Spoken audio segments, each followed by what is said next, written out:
Well, good morning. It's Crazy Cheap Chick. I'm here at the grocery store. It's about 7:30. I'm trying to beat the heat. Let's go inside and see what we find.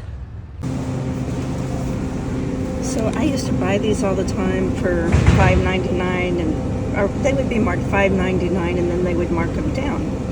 Well, now they are $11.99. Oh my gosh, who's paying that? Have a lot of bakery clearance today. And I think I'm gonna grab these buns. This is another one of those things I think is kind of deceptive. Both of these are on sale for $2.49 this week. Which bottle do you think has more in it? Actually, this one does. Because see, it has 32 ounces. And this one is 31.7, so they're almost the same, even though this bottle looks bigger. But this is 40 loads and this is 30 loads. So actually this must be more concentrated. So you might as well, you'll get 10 more loads buying this one for the same price. This is as cheap as I've seen pasta in a long time, 79 cents. So I'm definitely getting all 5. I spent $41.57 pre-tax, and it does not seem like this is very much stuff for $40, but this is what I got. I'm going to tell you what I got, and then I'm going to tell you what we're eating for the next 3 days, because I've been trying a new system where I go to the store more frequently in the hope I will buy less food. I know that doesn't seem to make sense, but before I was buying everything for a week, I wouldn't get around to using everything, and some things were going bad. And so it was just wasteful, and I'm trying to prevent that waste. But anyway, here's what I got today. I got this really tiny head of romaine lettuce for $2.59. I went through and picked out the biggest one they had, and this was the biggest one, and it's not very big. But you know, when you're paying per item, you do want to get the largest one. This Texas toast for $2.29. Oh, you know this drives me crazy. I love this bread. I love it. But it's $4.79. And that's crazy expensive for bread. Crazy expensive. Now, it's like $1.50 less, I think, at Walmart. But I didn't want to go to multiple stores to save $1. This Ken's dressing was $3.49. Now, Dillons has a deal this week. Buy 5 and save $1. So I could have bought 5 dressings, and this would have been $2.49. Here's the thing. I don't use a lot of commercial salad dressings. I try to avoid them because of all the preservatives, trying to keep a healthy microbiome. Every time you eat something with preservatives, not only is it killing anything inside the product, it's killing all the bacteria in your gut too, the good bacteria. So I usually make my own dressings. This time I went ahead and bought this creamy Caesar because I'm making a Caesar salad tonight, and I know how to make creamy Caesar dressing. But it requires anchovy paste. And I probably would have paid more for the anchovy paste than for this bottle of dressing. So I went ahead and bought it. Almost out of the zero sugar creamer, so I spent $2.99 for that. And they had cherries on sale. This is a really good deal, $1.99 a pound. So this was $4.46. But that's a lot of cherries. And you want to eat a lot of cherries. Well, my husband had cancer. I read almost every book I could find on cancer, and you can't cure cancer with food. I mean, there's been a few spontaneous remissions where people just had such a horrible diet. I guess their bodies were able to fight off the cancer once they improved their diet. But 99.9% of the time, you're going to require medical intervention. Now, food can prevent cancer, but once you get the cancer, it can just help your body, but I don't think it can really cure cancer. So, but all these cancer books that I was reading, they all had different approaches, and different doctors have different thoughts, but they all agreed on certain things. And one thing they agreed on was eating cruciferous vegetables. So I try to eat cruciferous vegetables like every other day, and berries and cherries. So really what they were saying was real food, not processed food. Not only do cherries have a lot of vitamin C, have a lot of melatonin and a lot of antioxidants, and they're very anti-inflammatory. So a lot of people with arthritis eat cherries or drink tart cherry juice. The tart cherries seem to fight inflammation better than the sweet cherries, but both are good. And they're just really good for you. So when they're on sale, I try to make sure we eat them. Now, another thing that was a really good deal this week at Kroger, or Dillons, whatever they call it in your area, was pasta. And they had it for 79 cents a package. I haven't seen it that cheap in I don't know how many months. You could get up to 5, and I went ahead and got 5. And that's probably 6 months spaghetti for us or more, because we don't eat a lot of spaghetti. I think it's because when we were young and raising our kids and on a tighter budget, we ate spaghetti every week because it's cheap. It's inexpensive. And I think we kind of spaghettied ourselves out. But tonight we're having spaghetti. Then this was a pretty good deal too. They had the Snuggle fabric softener. You could buy up to 5, and they were $2.49. So I went ahead and bought 5. This will last me a really long time because it's 40 loads per bottle. So it should last me, 7-8 months really. Then I did not find much clearance stuff that I wanted. There's always clearance stuff. I mean, there was tons of clearance stuff, just none that I wanted. They had this Hawaiian hamburger buns for $1.81, and they had this sourdough bread for $1.76, and they had 4 red peppers in a red knit bag, so that makes them 99 cents. So what are we going to be eating for the next 3 or 4 days? Let me tell you. Spaghetti. I have not made spaghetti in a really long time. I've got some hamburger in the freezer. I already took it out so I can get it thawed out for tonight. And I am going to make a Caesar salad. I've got a ton of tomatoes out of the garden right now, and Texas toast. And what I'm doing is I've got so many tomatoes out of the garden that I'm going to make a bruschetta. And it's simple to make. It's so delicious. And then the reason I got this, I could have just bought this instead of that other bread. But I'm going to make croutons out of this. And if you've never made homemade croutons, super simple, super easy, and it tastes about 10,000 times better than a store-bought, dried-out cracker crouton. So you watch for a video on how to make croutons. If you don't know how to make croutons, it's like I said, it's easy. And people will be amazed. I mean, if you want to get some praise, make some homemade croutons, because it always surprises people oh, wow, these are some really great croutons. Yes, they are. So we're going to have that spaghetti with the Caesar salad and the homemade croutons. But we are also going to have some my mom used to make this sandwich, and she always called it a hot melt. I don't know why, but that's what we called it growing up. But all it is when I went to the grocery store about 3 days ago, I got this.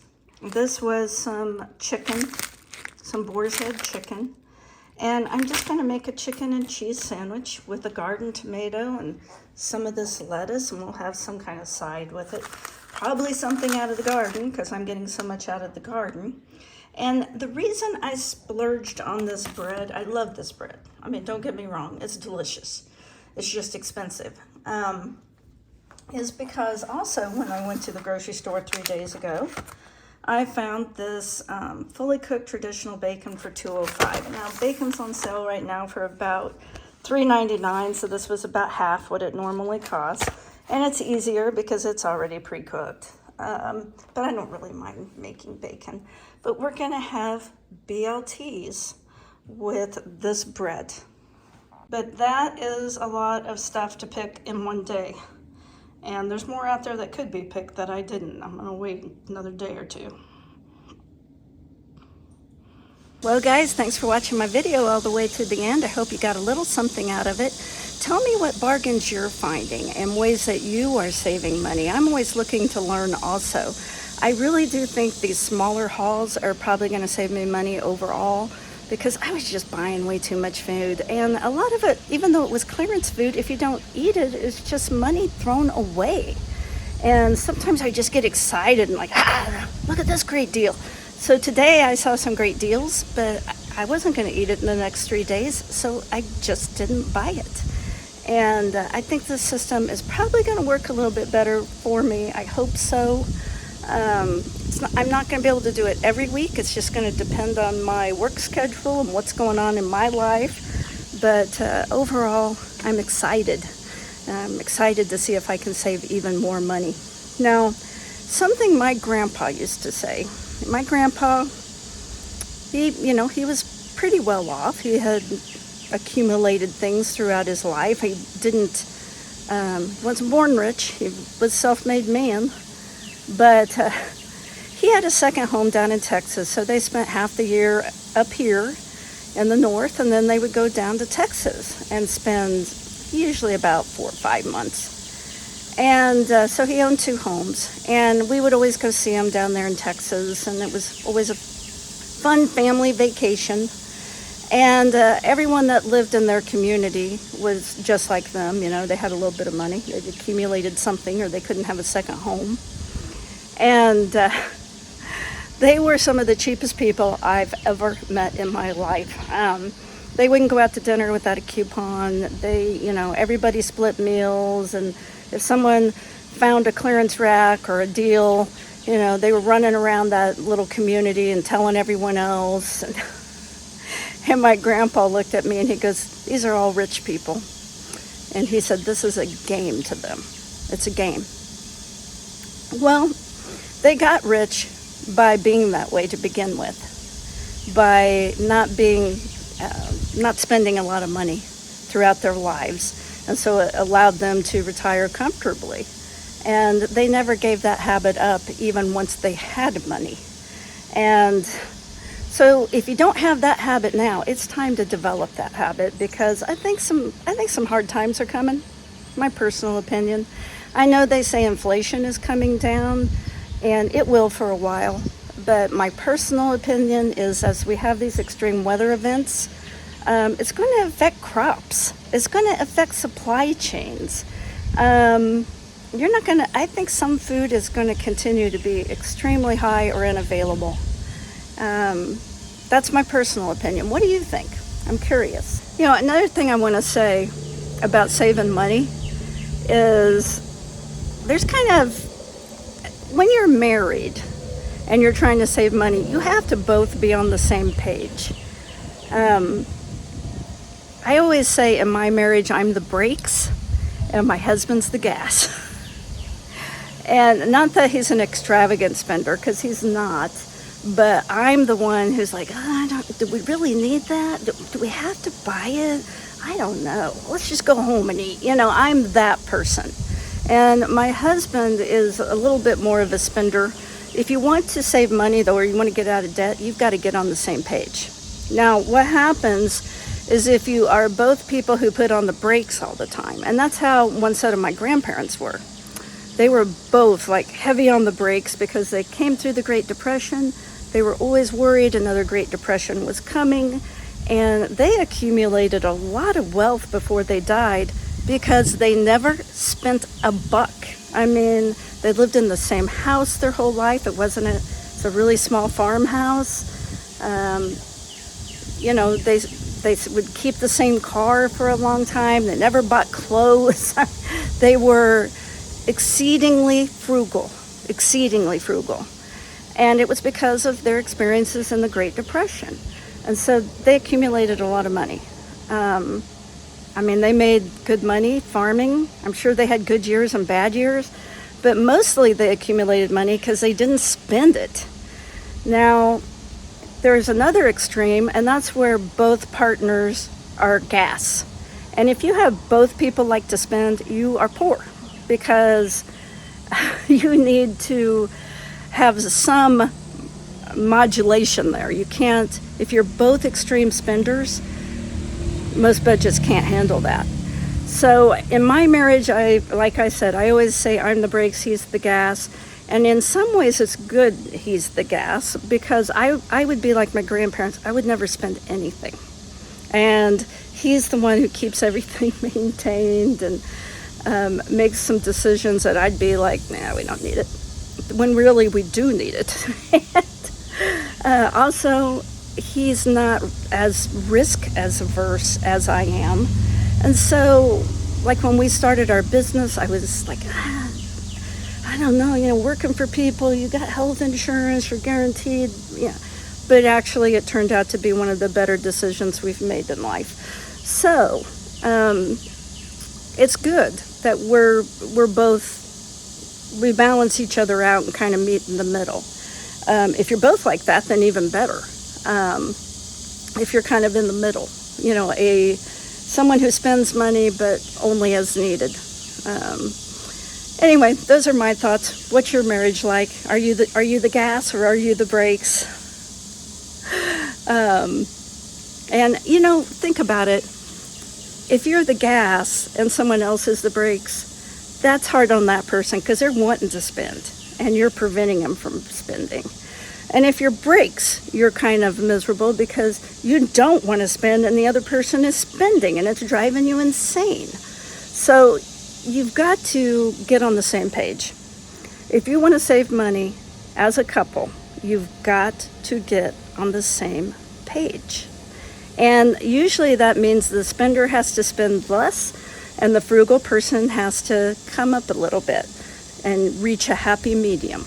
And that's what my husband and I did. We met in the middle. And that's all mediations. All mediations meet in the middle. I used to be a mediator, and I rarely saw one that didn't eventually, after hours of negotiations, meet pretty close to in the center. Anyway, those are my thoughts for today. I hope you go out there and save a lot of money today. Sometimes you save a lot of money just by staying home. And have a great rest of your day and stay cool.